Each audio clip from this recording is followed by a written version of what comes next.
प्रिय भक्तों, जय श्री राम, जय हनुमान जी। भक्तजनों, अगर आपका भी कोई भी कार्य बनते बनते बिगड़ जाता है या कोई भी मनोकामना पूरी नहीं हो रही है, साथ ही दिन रात दुखी रहते हैं, जीवन में लगातार परेशानियां बढ़ती जा रही है, जीवन में समस्याओं को रुकने का नाम ही नहीं ले रही है और कर्ज से मुक्ति नहीं मिल पा रही है, तो प्रिय भक्तजनों, आज हम आपको प्रभु श्री हनुमान जी महाराज का एक ऐसा सिद्ध चमत्कारी मंत्र बताएंगे जिसको बोलने या सुनने मात्र से आपके जीवन की सभी समस्याएं दूर होकर रुकी हुई सभी मनोकामनाएं पूरी होने लगती है और हनुमान जी महाराज का आशीर्वाद आपके ऊपर सदा सदा के लिए बना रहता है।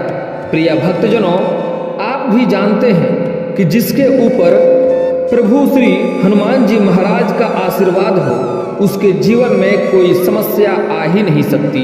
इस चमत्कारी मंत्र का हम सभी को नियमित 108 बार जाप करना चाहिए। अगर आप इस मंत्र को जाप करने में असमर्थ हैं या किसी कारणवश इस मंत्र का जाप नहीं कर सकते तो चिंता ना करें। इस मंत्र को आप अपने मोबाइल फोन पर भी पूरा 108 बार सुन सकते हैं। भक्तजनों, वहीं अगर आप बहुत ज़्यादा परेशान हैं तो जब भी आपके पास खाली समय हो तो इसे प्रतिदिन अपने मोबाइल पर चलाकर रख दीजिएगा। इस मंत्र का बहुत जल्दी लाभ प्राप्त होगा। प्रिय भक्तजनों, अगर आपने सच्चे मन से कुछ दिन तक इस मंत्र को बोल दिया या इस मंत्र को सुन लिया तो आपकी जो भी इच्छाएं हैं वह सभी इच्छाएं पूरी हो जाएगी और आप प्रभु हनुमान जी से जो भी मन्नत मांगेंगे वह सब पूरी हो जाएगी। परंतु इसके लिए आपको प्रभु हनुमान जी महाराज पर पूरा भरोसा होना चाहिए, क्योंकि भक्तजनों, आप भी जानते हैं कि हनुमान जी कलयुग के एकमात्र ऐसे देवता हैं जिनकी अगर थोड़ी सी भी भक्ति कर लिया जाए तो सबसे जल्द फल की प्राप्ति होती है। भक्तजनों, हनुमान जी महाराज अष्ट सिद्धि और नवनिधि के दाता भी कहे जाते हैं। और दोस्तों, हमारे शास्त्रों और पुराणों के अनुसार केवल वही ऐसे शक्तिशाली देवता हैं जो अष्ट सिद्धियों और नवनिधियों से संपन्न हैं, क्योंकि वह भगवान शिव के रुद्र अवतार हैं, यानी शिव भगवान के ही अंश हैं। तो प्यारे भक्तों, इसलिए प्रभु हनुमान जी महाराज के इस महाशक्तिशाली मंत्र को पूरा ध्यान लगाकर सच्चे मन से 108 बार सुनते हैं। लेकिन उससे पहले आपसे निवेदन है कि जब भी आप इस मंत्र को सुने या बोलें तो पूरा 108 बार ही सुने। कभी भी इस मंत्र को आधा अधूरा ना सुने, नहीं तो आपको इसका लाभ नहीं मिलेगा, उल्टा दोष के भागी जरूर हो जाएंगे। तो चलिए भक्तजनों, इस मंत्र को पूरा 108 बार सुनते हैं। लेकिन उससे पहले अगर आप भी चाहते हैं कि प्रभु हनुमान जी का आशीर्वाद आपके ऊपर सदा सदा के लिए बना रहे तो हमारे चैनल को अभी सब्सक्राइब करें और कमेंट बॉक्स में जय श्री राम, जय हनुमान जी अवश्य लिखें और अपने साथियों को शेयर जरूर करें और प्रेम से हनुमान जी का नाम लेकर इस वीडियो को एक बार लाइक कर दें। तो चलिए भक्तों, चलते हैं प्रभु श्री हनुमान जी का इस महामंत्र की। मनोजवं मारुततुल्य वेगं जितेन्द्रियं बुद्धिमतां वरिष्ठं वतात्मजं वानरयूथमुख्यं श्रीरामदूतं शरणं प्रपघे। मनोजवं मारुततुल्य वेगं जितेन्द्रियं बुद्धिमतां वरिष्ठं वतात्मजं वानरयूथमुख्यं श्रीरामदूतं शरणं प्रपघे। मनोजवं मारुततुल्यवेगं जितेन्द्रियं बुद्धिमता वरिष्ठं वातात्मजं वानरयूथमुख्यं श्रीरामदूतं शरणं प्रपघे। मनोजवं मारुततुल्यवेगं जितेन्द्रियं बुद्धिमतां वरिष्ठं वतात्मजं वानरयूथमुख्यं श्रीरामदूतं शरणं प्रपघे। मनोजवं मारुततुल्यवेगं जितेन्द्रियं बुद्धिमतां वरिष्ठं वातात्मजं वानरयूथमुख्यं श्रीरामदूतं शरणं प्रपद्ये। मनोजवं मारुततुल्यवेगं जितेन्द्रियं बुद्धिमतां वरिष्ठं वातात्मजं वानरयूथमुख्यं श्रीरामदूतं शरणं प्रपद्ये। मनोजवं मारुततुल्यवेगं जितेन्द्रियं बुद्धिमतां वरिष्ठं वातात्मजं वानरयूथमुख्यं श्रीरामदूतं शरणं प्रपद्ये। मनोजवं मारुततुल्यवेगं जितेन्द्रियं बुद्धिमतां वरिष्ठं वातात्मजं वानरयूथमुख्यं श्रीरामदूतं शरणं प्रपद्ये। मनोजवं मारुततुल्यवेगं जितेन्द्रियं बुद्धिमतां वरिष्ठं वातात्मजं वानरयूथमुख्यं श्रीरामदूतं शरणं प्रपद्ये। मनोजवं मारुततुल्यवेगं जितेन्द्रियं बुद्धिमतां वरिष्ठं वातात्मजं वानरयूथमुख्यं श्रीरामदूतं शरणं प्रपद्ये। मनोजवं मारुततुल्यवेगं जितेन्द्रियं बुद्धिमतां वरिष्ठं वातात्मजं वानरयूथमुख्यं श्रीरामदूतं शरणं प्रपद्ये। मनोजवं मारुततुल्यवेगं जितेन्द्रियं बुद्धिमतां वरिष्ठं वातात्मजं वानरयूथमुख्यं श्रीरामदूतं शरणं प्रपद्ये। मनोजवं मारुततुल्यवेगं जितेन्द्रियं बुद्धिमतां वरिष्ठं वातात्मजं वानरयूथमुख्यं श्रीरामदूतं शरणं प्रपद्ये। मनोजवं मारुततुल्यवेगं जितेन्द्रियं बुद्धिमतां वरिष्ठं वातात्मजं वानरयूथमुख्यं श्रीरामदूतं शरणं प्रपद्ये। मनोजवं मारुततुल्यवेगं जितेन्द्रियं बुद्धिमतां वरिष्ठं वातात्मजं वानरयूथमुख्यं श्रीरामदूतं शरणं प्रपद्ये। मनोजवं मारुततुल्यवेगं जितेन्द्रियं बुद्धिमतां वरिष्ठं वातात्मजं वानरयूथमुख्यं श्रीरामदूतं शरणं प्रपद्ये। मनोजवं मारुततुल्यवेगं जितेन्द्रियं बुद्धिमतां वरिष्ठं वातात्मजं वानरयूथमुख्यं श्रीरामदूतं शरणं प्रपद्ये। मनोजवं मारुततुल्यवेगं जितेन्द्रियं बुद्धिमतां वरिष्ठं वातात्मजं वानरयूथमुख्यं श्रीरामदूतं शरणं प्रपद्ये।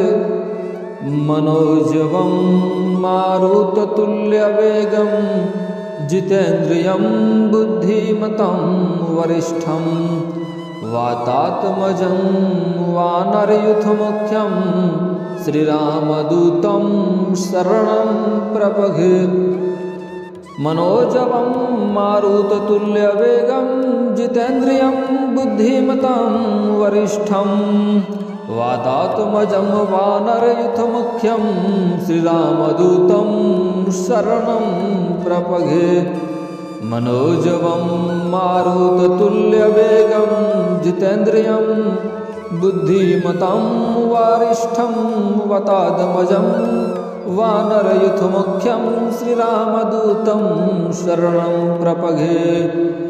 मनोजवं मारुततुल्यवेगं जितेन्द्रियं बुद्धिमतां वरिष्ठं वातात्मजं वानरयूथमुख्यं श्रीरामदूतं शरणं प्रपद्ये।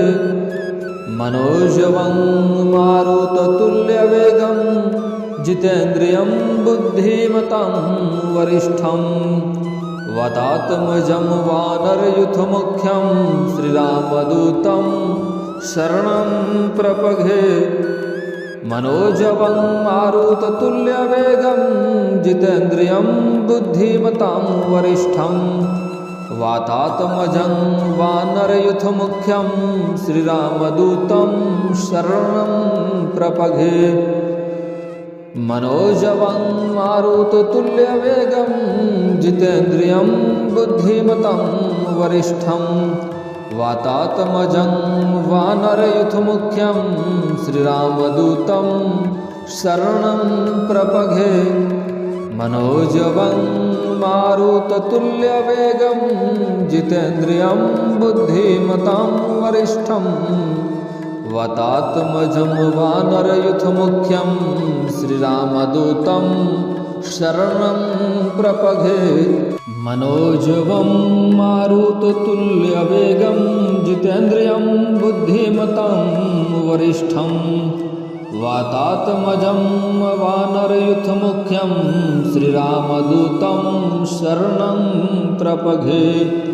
मनोजवं मारुततुल्यवेगं जितेन्द्रियं बुद्धिमतां वरिष्ठं वातात्मजं वानरयूथमुख्यं श्रीरामदूतं शरणं प्रपद्ये। मनोजवं मारुततुल्यवेगं जितेन्द्रियं बुद्धिमतां वरिष्ठं वातात्मजं वानरयूथमुख्यं श्रीरामदूतं शरणं प्रपद्ये। मनोजवं मारुततुल्यवेगं जितेन्द्रियं बुद्धिमतां वरिष्ठं वातात्मजं वानरयूथमुख्यं श्रीरामदूतं शरणं प्रपद्ये। मनोजवं मारुततुल्यवेगं जितेन्द्रियं बुद्धिमतां वरिष्ठं वातात्मजं वानरयूथमुख्यं श्रीरामदूतं शरणं प्रपद्ये। मनोजवं मारुततुल्यवेगं जितेन्द्रियं बुद्धिमतां वरिष्ठं वातात्मजं वानरयूथमुख्यं श्रीरामदूतं शरणं प्रपद्ये। मनोजवं मारुततुल्यवेगं जितेन्द्रियं बुद्धिमतां वरिष्ठं वातात्मजं वानरयूथमुख्यं श्रीरामदूतं शरणं प्रपद्ये। मनोजवं मारुततुल्यवेगं जितेन्द्रियं बुद्धिमतां वरिष्ठं वातात्मजं वानरयूथमुख्यं श्रीरामदूतं शरणं प्रपद्ये। मनोजवं मारुततुल्यवेगं जितेन्द्रियं बुद्धिमतां वरिष्ठं वातात्मजं वानरयूथमुख्यं श्रीरामदूतं शरणं प्रपद्ये। मनोजवं मारुततुल्यवेगं जितेन्द्रियं बुद्धिमतां वरिष्ठं वातात्मजं वानरयूथमुख्यं श्रीरामदूतं शरणं प्रपद्ये। मनोजवं मारुततुल्यवेगं जितेन्द्रियं बुद्धिमतां वरिष्ठं वातात्मजं वानरयूथमुख्यं श्रीरामदूतं शरणं प्रपद्ये।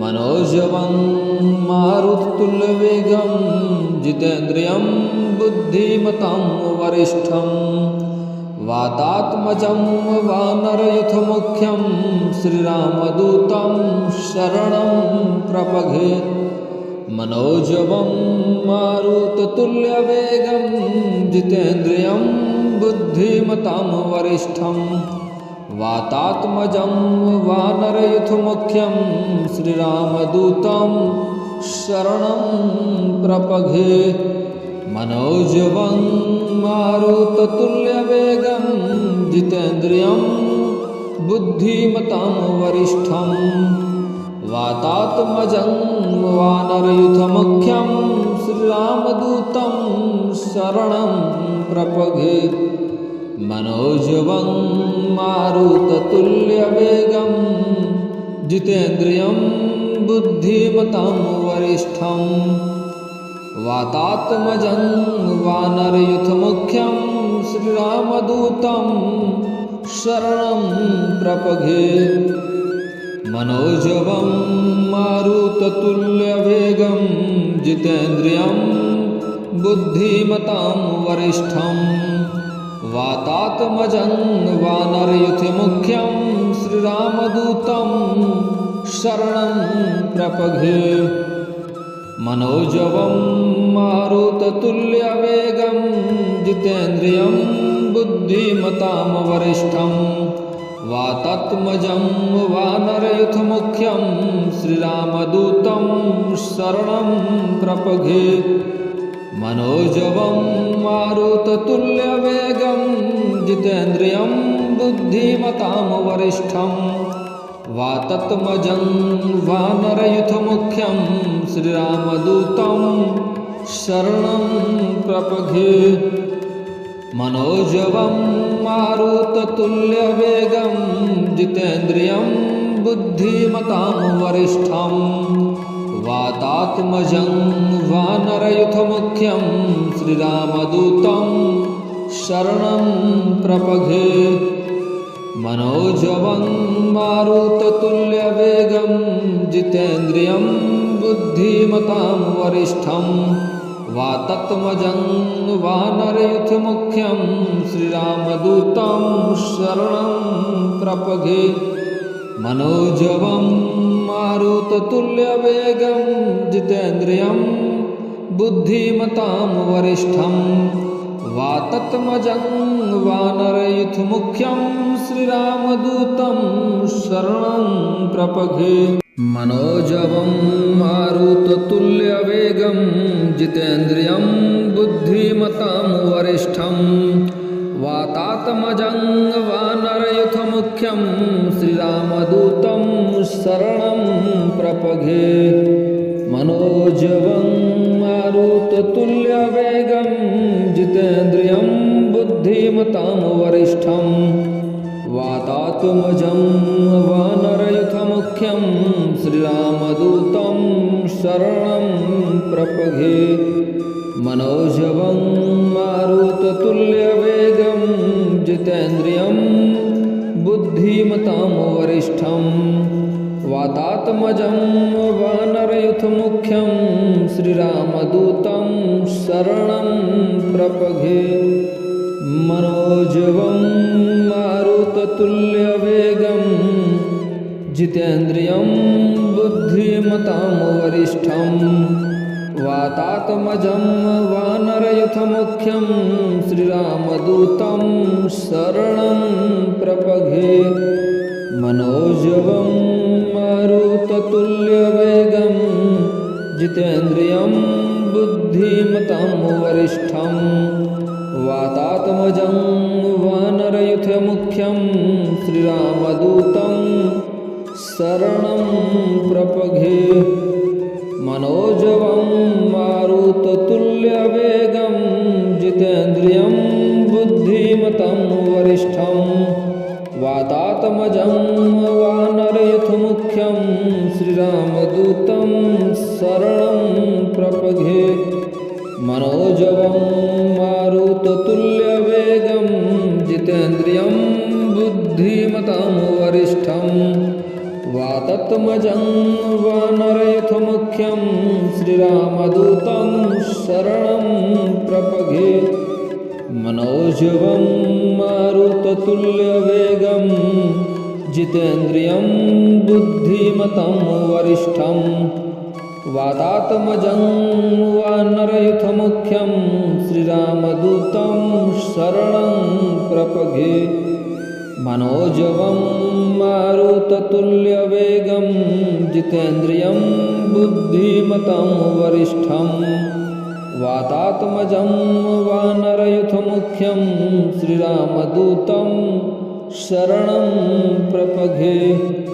मनोजवं मारुततुल्यवेगं जितेन्द्रियं बुद्धिमतं वरिष्ठं वातात्मजं वानरयुथमुख्यं श्रीरामदूतं शरणं प्रपद्ये। मनोजवं मारुततुल्यवेगं जितेन्द्रियं बुद्धिमतं वरिष्ठं वातात्मजं वानरयुथमुख्यं श्रीरामदूतं शरणं प्रपद्ये। मनोजवं मारुततुल्यवेगं जितेन्द्रियं बुद्धिमतां वरिष्ठं वातात्मजं वानरयुथमुख्यं श्रीरामदूतं शरणं प्रपद्ये।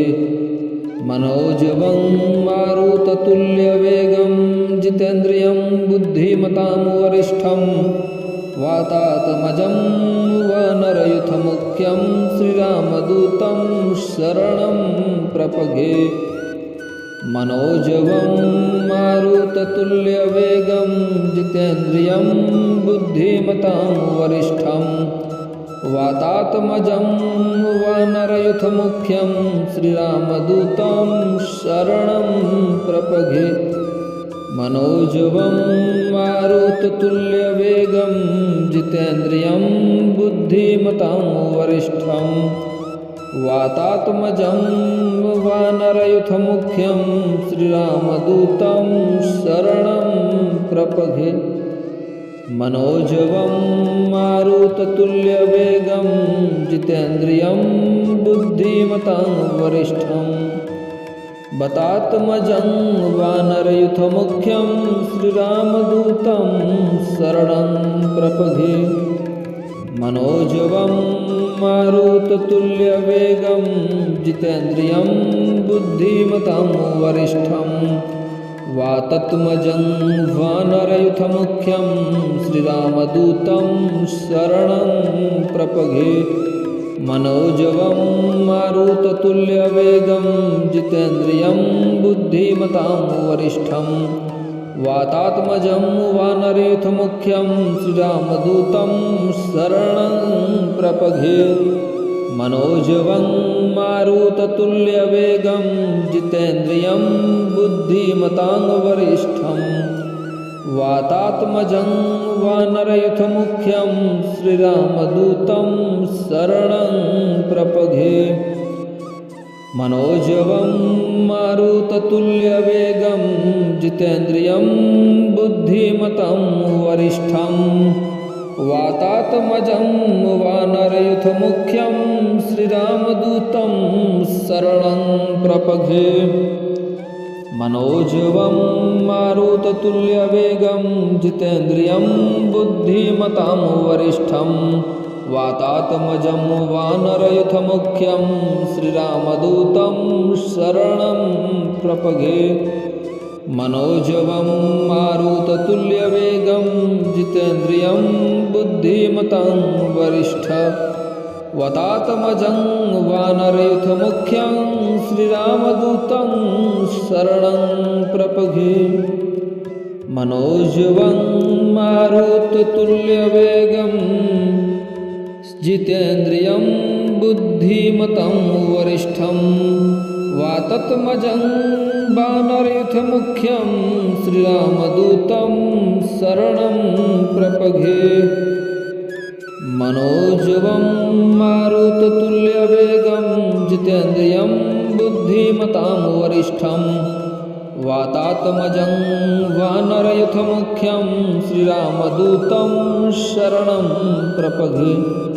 मनोजवं मारुततुल्यवेगं जितेन्द्रियं बुद्धिमतां वरिष्ठं वातात्मजं वानरयुथमुख्यं श्रीरामदूतं शरणं प्रपद्ये मनोजवं मारुततुल्यवेगं जितेन्द्रियं बुद्धिमतां वरिष्ठं वातात्मजं वानरयुथमुख्यं श्रीरामदूतं शरणं प्रपद्ये मनोजवं मारुततुल्यवेगं जितेन्द्रियं बुद्धिमतां वरिष्ठं वातात्मजं वानरयुथमुख्यं श्रीरामदूतं शरणं प्रपद्ये मनोजवं मारुततुल्यवेगं जितेन्द्रियं बुद्धिमतां वरिष्ठं वातात्मजं वानरयुथमुख्यं श्रीरामदूतं शरणं प्रपद्ये मनोजवं मारुततुल्यवेगं जितेन्द्रियं बुद्धिमतां वरिष्ठं वातात्मजं वानरयुथमुख्यं श्रीरामदूतं शरणं प्रपद्ये मनोजवं मारुततुल्यवेगं जितेन्द्रियं बुद्धिमतां वरिष्ठं वातात्मजं वानरयुथमुख्यं श्रीरामदूतं शरणं प्रपद्ये मनोजवं मारुततुल्यवेगं जितेन्द्रियं बुद्धिमतां वरिष्ठं वातात्मजं वानरयुथमुख्यं श्रीरामदूतं शरणं प्रपद्ये मनोजवं मारुततुल्यवेगं जितेन्द्रियं बुद्धिमतां वरिष्ठं वातात्मजं वानरयुथमुख्यं श्रीरामदूतं शरणं प्रपद्ये मनोजवं मारुततुल्यवेगं जितेन्द्रियं बुद्धिमतां वरिष्ठं वातात्मजं वानरयुथमुख्यं श्रीरामदूतं शरणं प्रपद्ये मनोजवं मारुततुल्यवेगं जितेन्द्रियं बुद्धिमतां वरिष्ठं वातात्मजं वानरयुथमुख्यं श्रीरामदूतं शरणं प्रपद्ये मनोजवं मारुततुल्यवेगं जितेन्द्रियं बुद्धिमतां वरिष्ठं वातात्मजं वानरयुथमुख्यं श्रीरामदूतं शरणं प्रपद्ये मनोजवं मारुततुल्यवेगं जितेन्द्रियं बुद्धिमतां वरिष्ठं वातात्मजं वानरयुथमुख्यं श्रीरामदूतं शरणं प्रपद्ये मनोजवं मारुततुल्यवेगं जितेन्द्रियं बुद्धिमतां वरिष्ठं वातात्मजं वानरयुथमुख्यं श्रीरामदूतं शरणं प्रपद्ये मनोजवं मारुततुल्यवेगं जितेन्द्रियं बुद्धिमतां वरिष्ठं वातात्मजं वानरयुथमुख्यं श्रीरामदूतं शरणं प्रपद्ये मनोजवं मारुततुल्यवेगं जितेन्द्रियं बुद्धिमतां वरिष्ठं वातात्मजं वानरयुथमुख्यं श्रीरामदूतं शरणं प्रपद्ये मनोजवं मारुततुल्यवेगं जितेन्द्रियं बुद्धिमतां वरिष्ठं वातात्मजं वानरयुथमुख्यं श्रीरामदूतं शरणं प्रपद्ये मनोजवं मारुततुल्यवेगं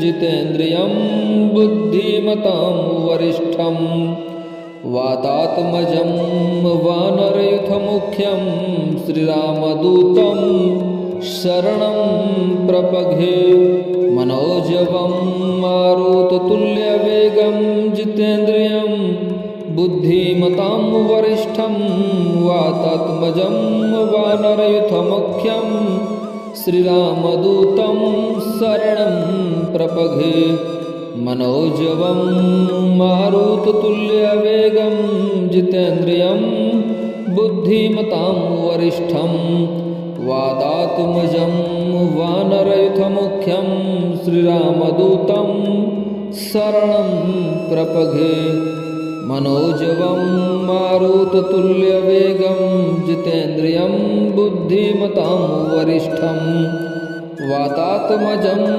वानरयुथमुख्यं श्रीरामदूतं शरणं प्रपगे मनोजवं मारुततुल्यवेगं जितेन्द्रियं बुद्धिमतां वरिष्ठं वातात्मजं वानरयुथमुख्यं श्रीरामदूतं शरणं प्रपगे मनोजवं मारुततुल्यवेगं जितेन्द्रियं बुद्धिमतां वरिष्ठं वातात्मजं वानरयुथमुख्यं श्रीरामदूतं शरणं प्रपगे मनोजवं मारुततुल्यवेगं जितेन्द्रियं बुद्धिमतां वरिष्ठं वातात्मजं वानरयुथमुख्यं श्रीरामदूतं शरणं प्रपगे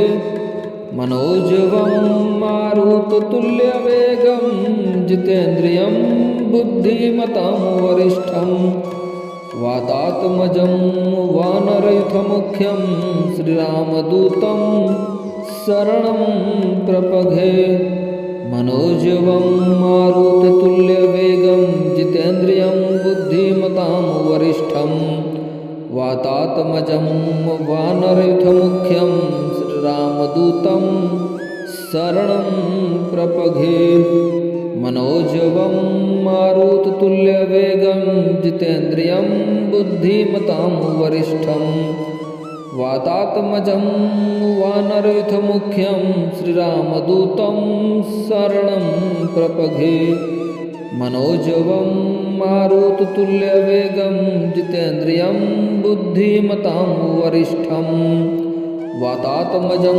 वानरयुथमुख्यं श्रीरामदूतं शरणं प्रपगे मनोजवं मारुततुल्यवेगं जितेन्द्रियं बुद्धिमतां वरिष्ठं वात्मजं वानरयुथमुख्यं श्रीरामदूतं शरणं प्रपगे मनोजवं मारुततुल्यवेगं जितेन्द्रियं बुद्धिमतां वरिष्ठं वातात्मजं वानरयुथमुख्यं श्रीरामदूतं शरणं प्रपगे मनोजवं मारुततुल्यवेगं जितेन्द्रियं बुद्धिमतां वरिष्ठं वातात्मजं वानरयुथमुख्यं श्रीरामदूतं शरणं प्रपगे मनोजवं मारुततुल्यवेगं जितेन्द्रियं बुद्धिमतां